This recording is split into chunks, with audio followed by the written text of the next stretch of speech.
Among those of a 10-year lifespan, no account will be taken of mother or aunt, of mother's sister-in-law, of teacher's wife, or of another's, or of one's father's wives, and so on. All will be promiscuous in the world, like goats and sheep, fowl and pigs, dogs and jackals.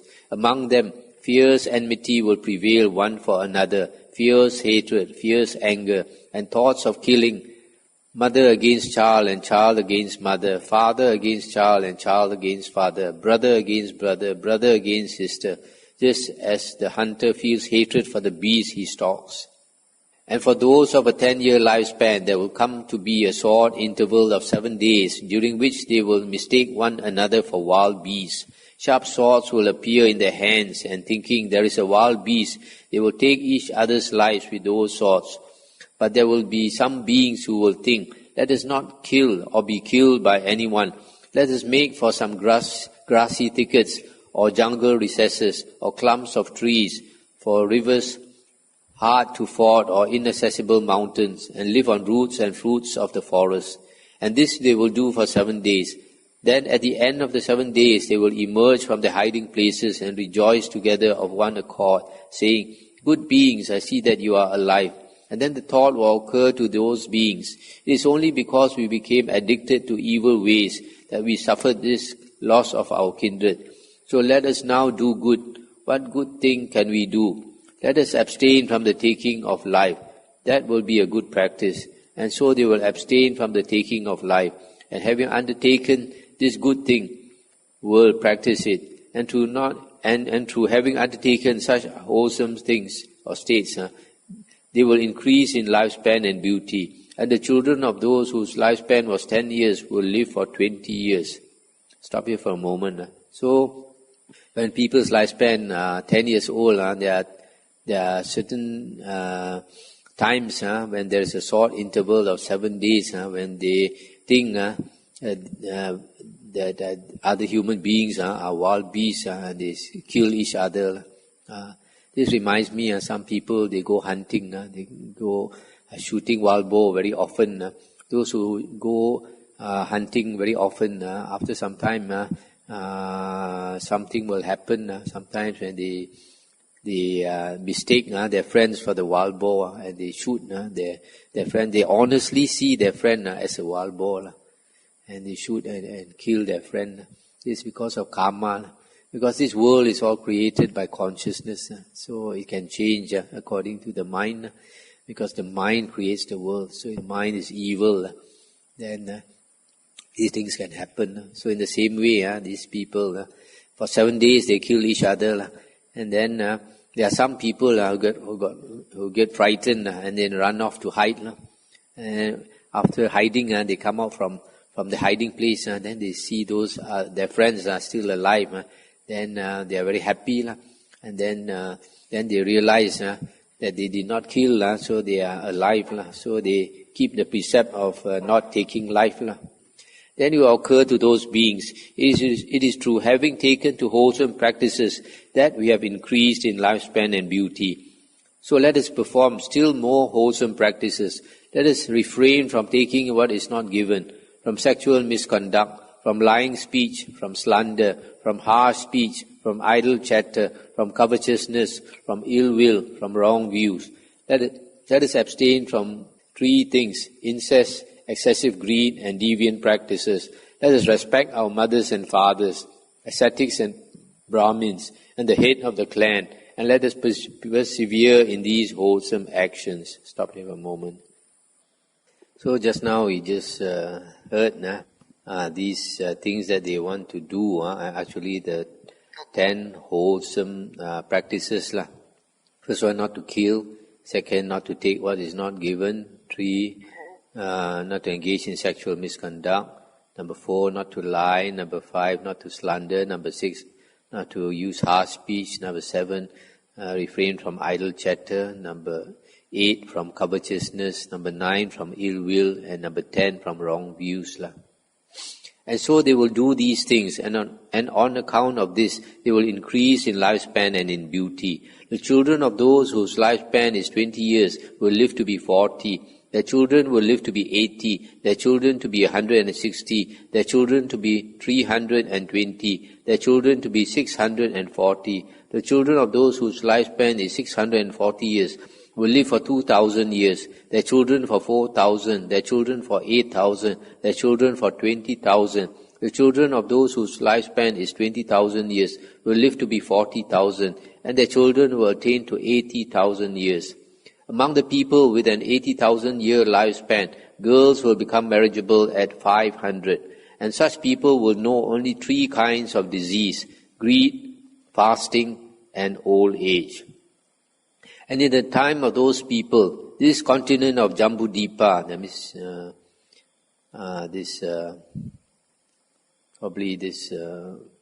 referring to the earth or to India, will be powerful and prosperous, and villages, towns and cities will be but a cock's flight one from the next. That means so near, a cock can fly across.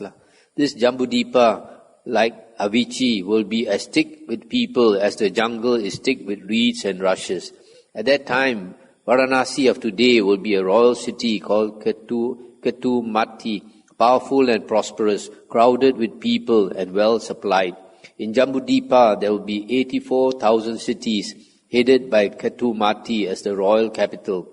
And in the time of the people with an 80,000 year lifespan, there will arise in the capital city of Cakkavatti a king called Sanka, a wheel-turning monarch, a righteous monarch of the Dhamma, conqueror of the 4 quarters, etc.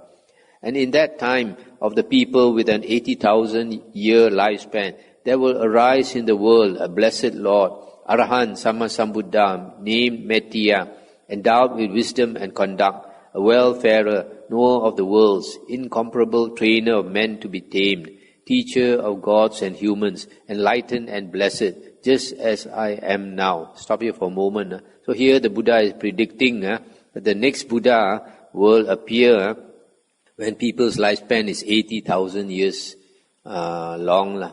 In Pali his name is Mettiya, in Sanskrit is Maitreya.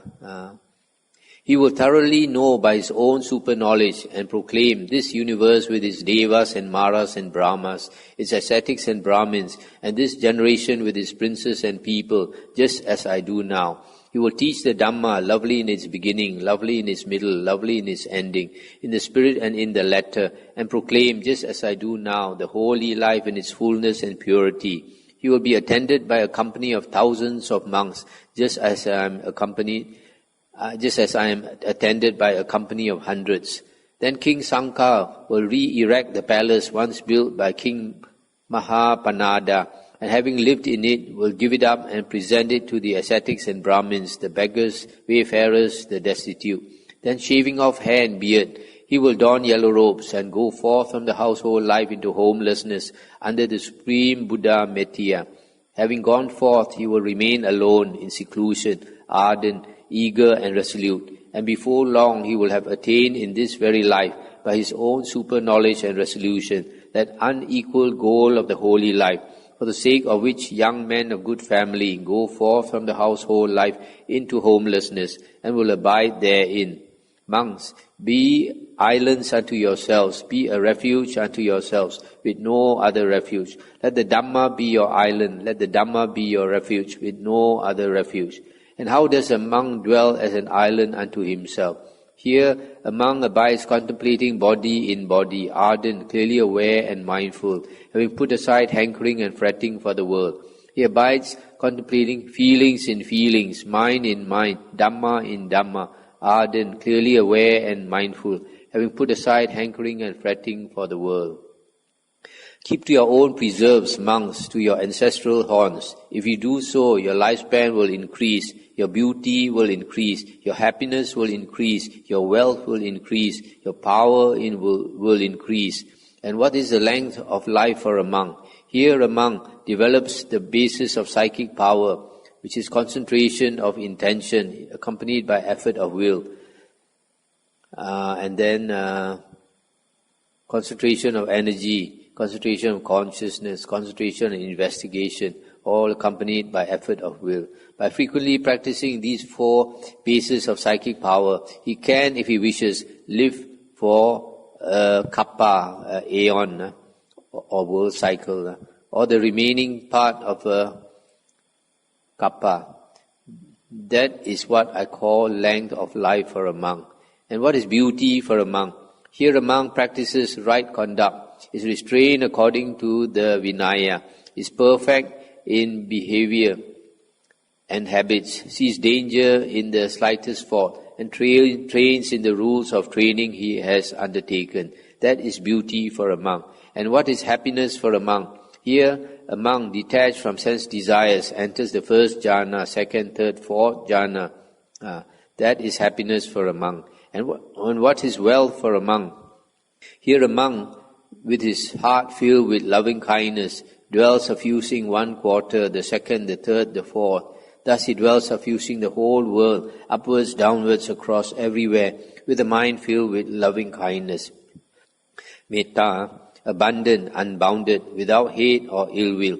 Similarly, he dwells suffusing the world with compassion, joy, and equanimity. That is wealth for a monk.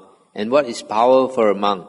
Here a monk, by the destruction of the asavas, enters and abides in that corruptionless liberation by mind and liberation by wisdom, which he has attained in this very life by his own super knowledge and realization. That is power for a monk. Monks, I do not consider any power so hard to conquer as the power of Mara. It is just by this building up of wholesome states that this merit increases. Thus the Lord spoke, and the monks were delighted and rejoiced at his words. That's the end of the sutta.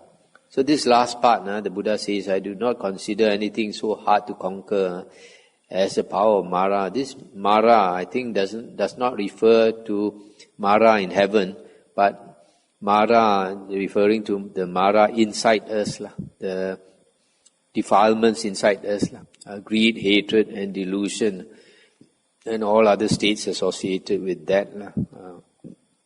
So, in this sutta, a lot of it is a worldly dhamma, but there's some very good advice, like be a lamb unto yourself, be a refuge unto yourself with no other refuge. Take the Dhamma as your lamb, take the Dhamma as your refuge with no other refuge. Always remember this. Depend on your own efforts and depend on the Buddha's words as the guide. The previous sutta that what the Buddha said to Nirodha also extremely good. Buddha said, I teaches the Dhamma.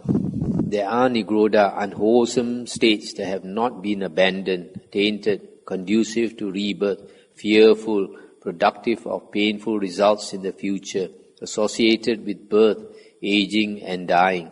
It is for the abandonment of these states that I teach the Dhamma.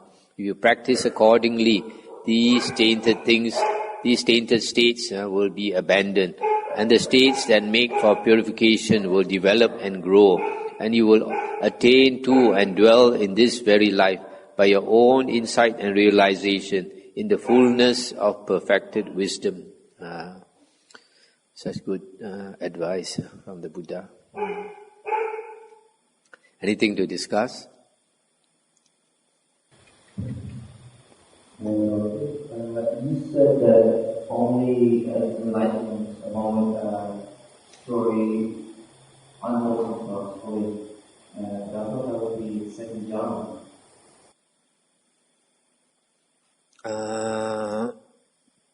Second jhana is called the state of Aryan silence because the thoughts do not arise. The mind is so concentrated, the thoughts do not arise. But all the unwholesome states, the roots are all still there. They have not pulled out the roots yet. So only the Arahant has pulled out all the roots.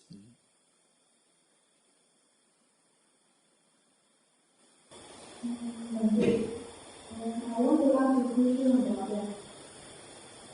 The teacher has told me and say that on this topic, and I want to ask, and so that the spirit immediately go to rush and go and cultivate the last time before we So the question is whether rebirth, when a person dies, rebirth is immediate or not. Okay. In the Buddha's teachings, there are 5 destinations of rebirth. So it depends whether it depends on where that person is going for rebirth. In the sutta, the Buddha says that if a person's karma is such that he is going to be reborn as a human being, then he has to wait for the right time to enter the womb of the mother. And what is the right time? Firstly, the mother and father must come together. Secondly, the mother is in the right season. That means the mother is fertile. There's an egg there. And then the thirdly is this being, being also called the Gandhabba, and some books call it the intermediate body, is present, waiting to enter the womb. So a person who is going to be reborn as a human being has to wait. How long is not stated in the suttas. Maybe a few weeks. And then that person, that being will enter the womb and is considered reborn. Since that is the case for human beings, it's probably the case for animal rebirth also, because the person is going to be reborn as an animal, has to go into the womb of an animal also, so he also has to wait. As for the other 3, it should be immediate.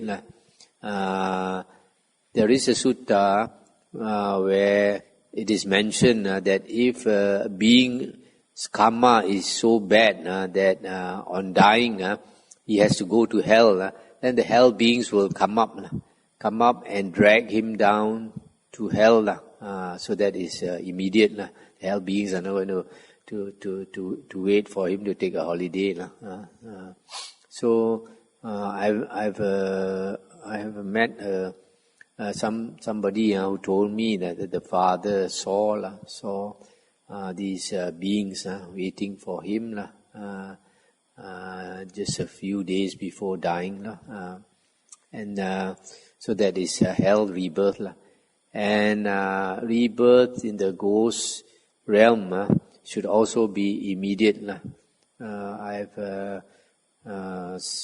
heard from some devotee that the relative auntie 2 days before dying the Dracula teeth appeared, and immediately after dying the Dracula teeth disappeared, which means 2 days before her actual death she already taken the form of a ghost, but still in the human body, and then once the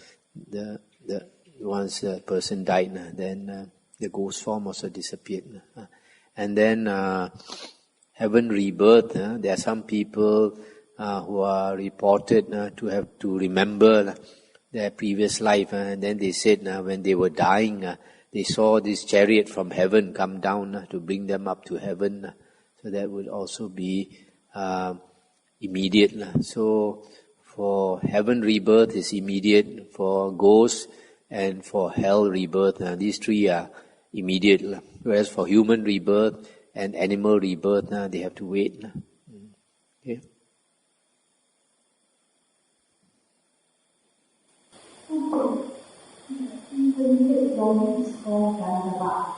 In the sutta, it's called Gandhabba. That's a different Gandhabba. Same word.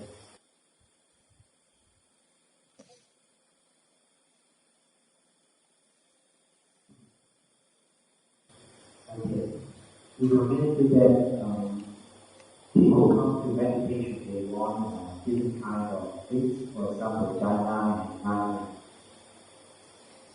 It seems that you say that this kind of desire is unwholesome. Is that true? And it's quite,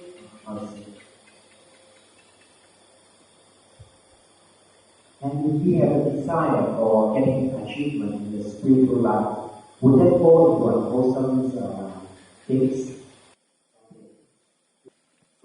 the desire to attain jhana is not unwholesome.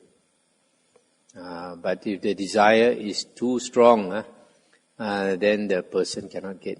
You got to balance it with equanimity, balance it with wisdom. There is the first sutta of the Samyutta Nikaya. The Buddha said, I forgot his exact words, but he said something, when he strove too hard, he was swirled around. And when he stood still, he sang. And then without striving too hard and without resting, he crossed to the other shore. What he meant was, too much effort is no good. Too much effort defeats the purpose. When he practiced the austerities for the first, for much of the 6 years before enlightenment, he practiced too hard, nearly killed himself. Then only he realized. Then he stopped practicing so hard. But if he didn't practice at all, also it makes no progress. He said he sinks. So you got to practice hard, but the mind must be equanimous.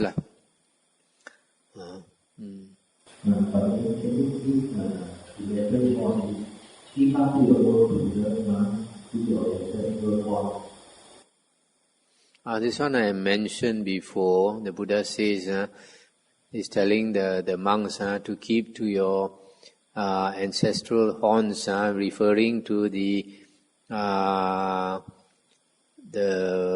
ancestor refers to the sangha, the monks before them. The monks before practice always by paying the attention only to 4 things.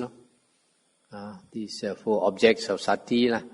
Not to stray out from these 4 objects of sati. If you stray out of these 4 objects of sati, there is Mara's ground.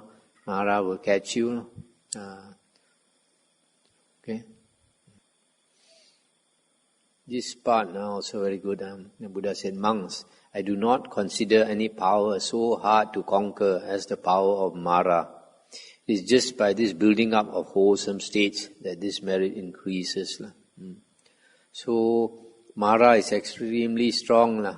When you want to practice, you find a lot of obstacles come up. When you don't practice, don't seem like there's any obstacles.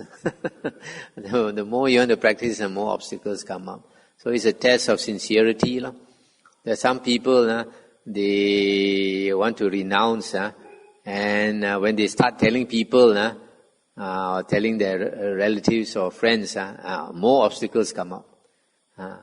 So from my experience, when I wanted to renounce, I kept it very quiet. Never done it. And then it is by the building up of wholesome states that your merit increases. In other words, if you do a lot of build up a lot of wholesome states, like in your even dana, sila, humility, diligence, being helpful to others, having metta, having compassion, helping others in any way you can. Then all this is building up your blessings, so that when you practice, it's much easier to progress. You find, I notice those people who come to the monastery to meditate, those who have a very good heart, they practice easily. They get into concentration easily. Whereas those who have not taken the trouble to build up all these good states, they don't have enough blessings. Their mind is very disturbed. Because in the suttas, the Buddha says a precondition for concentration is a happy mind. If you do a lot of good things to help people and all this, then your mind is always happy. And when your mind is happy, it can easily calm down. If you don't build up all these good states, then you are not happy with yourself. You have remorse. You regret you didn't do this. You regret you did something wrong. You regret you didn't do enough, and all these things. Then your mind is not happy. Your meditation cannot take off. Okay, shall we end here?